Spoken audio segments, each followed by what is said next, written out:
क्या हाल चाल है प्यारे विद्यार्थियों।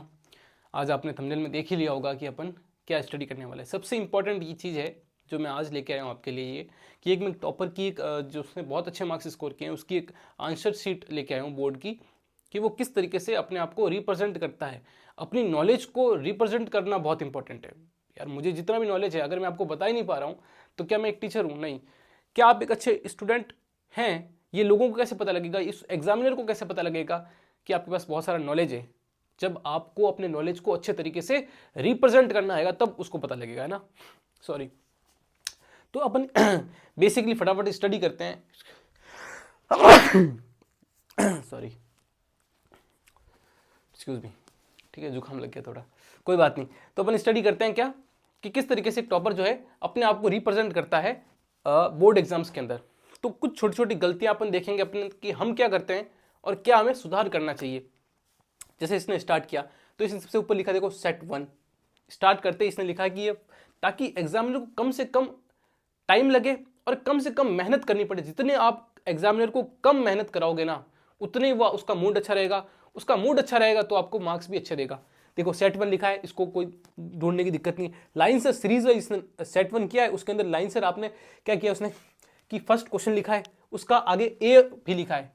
ठीक है, इसका ए पार्ट लिखा है इसने और इसके बारे में पूरा एक सीक्वेंस से उसने क्या किया आंसर। भले इसकी राइटिंग इतनी अच्छी नहीं है लेकिन रिप्रेजेंट करने का तरीका बहुत अच्छा है। सेट 1 क्वेश्चन नंबर 1 और उसका पार्ट ए, और उसके अंदर पार्ट ए के अंदर क्या लिखा है इसने, जो भी जिस तरीके से आंसर इसने रिप्रेजेंट किया है, हर वर्ड के बीच में थोड़ा थोड़ा डिस्टेंस है ताकि साफ सुथरा उसको समझ में आए, वो आसानी से पढ़ सके। और अगर थोड़ा थोड़ा आप दूर भी लिखोगे ना तो क्या होगा कि आपका आंसर थोड़ा बड़ा दिखेगा। तो एक साइकोलॉजी क्रिएट होती है कि यार बहुत कुछ लिखा है इसने। उस समय एग्जामिनर के दिमाग में एक साइकोलॉजी क्लियर होती है, एक तो साफ फटाफट पढ़ा जा रहा है और एक बड़ा भी आंसर दिख रहा है। ठीक है, वेरी गुड।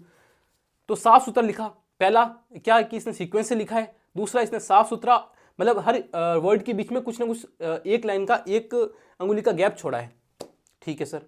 उसके देखो सेकंड क्वेश्चन में क्या इसके अंदर आपको क्या सीखने को मिलेगा। जैसे इसने इलेक्ट्रॉन डॉट स्ट्रक्चर पूछी थी, किसकी पूछी थी, साइक्लोहेक्सेन की पूछी थी। तो उसने क्या किया, साइक्लोहेक्सेन की पूछी थी, उसने इसका स्ट्रक्चर भी बनाया और साथ में उसको इंप्रेस करने के लिए क्या किया उसने, फॉर्मूला भी लिखा साइक्लोहेक्सेन का। अच्छी बात है, नॉलेज है तो उसको रिप्रेजेंट करना भी जरूरी है।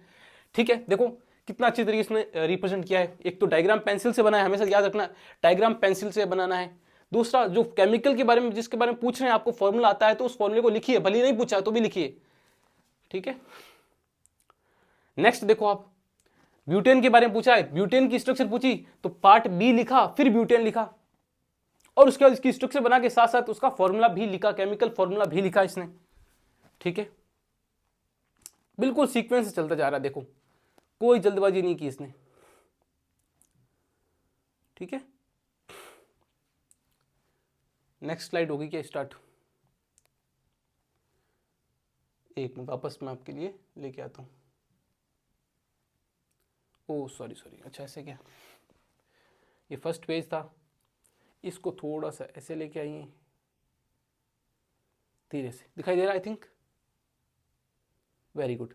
अब देखो ब्यूटेन की हो गई, उसके बाद उसने देखो हर जो लाइन ना ये बाहर नहीं जा रही है, मतलब कोई लाइन आगे जा रही है कोई लाइन पीछे, ऐसा कभी नहीं। देखो सीक्वेंस से एकदम लगभग सारी सीक्वेंस से लिखना, मतलब आंसर जो भी लिख रहे हो आप एक बॉक्स होना चाहिए, बनना चाहिए। मतलब कि ऐसा नहीं होना चाहिए एक लाइन बहुत आगे एक लाइन बहुत पीछे, नहीं, लगभग पास पास में होना चाहिए।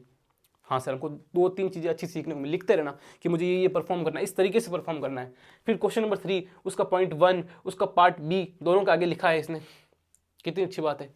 ठीक है, नेक्स्ट स्लाइड देखें। नेक्स्ट स्लाइड क्या है, ये देखो इसमें फिजिक्स के बारे में कुछ पूछा था, कोई बात नहीं। ये देखो इसमें क्या पूछा था फिजिक्स के बारे में, फिजिक्स के अंदर कुछ सर्किट का क्वेश्चन आया था। तो सर्किट के अंदर उसने क्या किया, किस तरीके से सारा फॉर्मूला लिखा है और उसको रिप्रेजेंट करने का तरीका कितना अच्छा। देखो डायग्राम इसने फिर भी वापस पेंसिल से बनाया है, कितनी अच्छी बात है, ग्रेट। आंसर आने के बाद उस आंसर को पैक किया ताकि फटाफट से, बहुत सारे एग्जामिनर जल्दी में रहते हैं, बहुत सारी कॉपीज होती चेक करने के लिए, तो उसने बॉक्स बनाया देखो आंसर के, ताकि फटाफट इसके ऊपर नजर जाए, है ना। अच्छी बात, ट्रिक। मतलब कभी कभी क्या है कि आंसर नहीं भी आ रहा होता है, मान लिया आपने कैलकुलेशन कर दिया है, आंसर नहीं भी आ रहा है तो उसको इस तरीके से रिप्रेजेंट करिए, हो सकता है नंबर मिल जाए, हो सकता है मार्क्स मिल जाए। ठीक है, भले आप तह तक नहीं पहुंचे और आंसर मिल गया आपको, आंसर पता है आपको कि यार मैंने कहीं पढ़ा था इसको, तो उस तरीके से पैक करके लिख दो, है ना। अब बच्चे सोच रहे होंगे कि when a back bencher as a teacher, है ना, ऐसा नहीं है, कुछ ट्रिक्स होती है, तो ठीक है, जितना अच्छा अपन कर सकते हैं एग्जाम में उतना अपन को करना चाहिए, ऐसा चलता है। उसके बाद देखो धीरे धीरे मतलब स्टडी करने की कोशिश करो कि ये किस तरीके से रिप्रेजेंट कर रहा है अपने आप को, एक एक छोटी छोटी चीज के अंदर अपन को छोटी छोटी चीज ही बहुत ज्यादा मार्क्स दिलाती है एग्जाम के अंदर, ठीक है। इसके अंदर वही बात है, इसने सीक्वेंस से लिखा है, देखो ऐसा नहीं कि कभी डब्बा दूर जा रहा है या एक सीक्वेंस से दिखा, देखो इसका आंसर है तो एक ही लाइन में लगभग, ऐसा नहीं कि एक बहुत ज्यादा पीछे एक बहुत ज्यादा आगे, ऐसा नहीं है कभी भी, ठीक है। इसने बैरियर मेथड की बात कर रहा है तो उसके आगे एरो लिखा है फटाफट से अलग, ताकि अलग दिख सके, है ना, अच्छी बात है। और क्या सीख सकते हैं अपन? ओह माय गॉड यार, ये जूम बहुत जल्दी हो जाता है।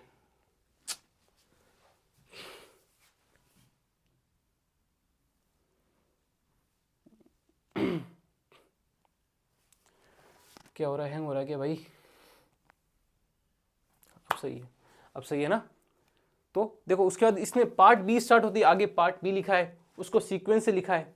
मतलब आप पार्ट ए या पार्ट बी कोई भी करो, आपको मान लो पार्ट सी आपने देखा और आपको पार्ट सी ज़्यादा अच्छा आता है पार्ट बी से, तो कोई बात नहीं, आप पहले पार्ट सी लिखो, पार्ट बी से पहले बी, तो पार्ट सी को पूरा कंप्लीट करो, उसके बाद पार्ट बी स्टार्ट करो। मतलब जब तक ए पार्ट बी लिखा है उसके अंदर उसके सारे आंसर्स आ जाने चाहिए जो भी आपको आते हैं।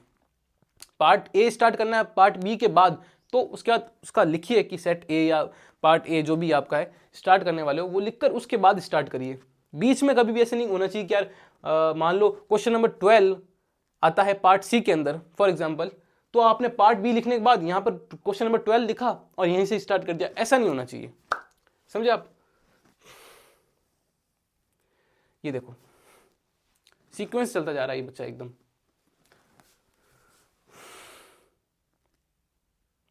ठीक है। और क्या सीख सकते हैं अपन इससे?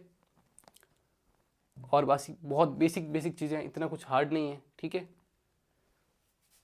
जो मैथमेटिकल क्वेश्चन आ रहे हैं, जो फिजिकल क्वेश्चन आ रहे हैं फिजिक्स के, उसको देखो हर बार डायग्राम पेंसिल से बना रहा है, रेशियो ऐसे तो उसको इसने यहाँ नहीं लिखा, थोड़ा अलग नीचे लाइन छोड़कर लिखा है, ठीक है,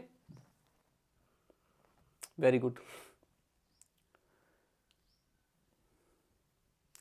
तो ये अपन ने बहुत कुछ इसके अंदर सीख लिया कि अपन को पार्ट वाइज कैसे काम करना है, ठीक है। और राइटिंग को सीक्वेंस में लिखना है, हर पॉइंट के बीच में जगह छोड़नी है, समझ में आया आपको। और कैसे का एक जो भी सेट है उसको पहले लिखना है, पार्ट ए है तो पार्ट ए लिखना है, पार्ट बी है तो पार्ट बी लिखकर फिर स्टार्ट करना है।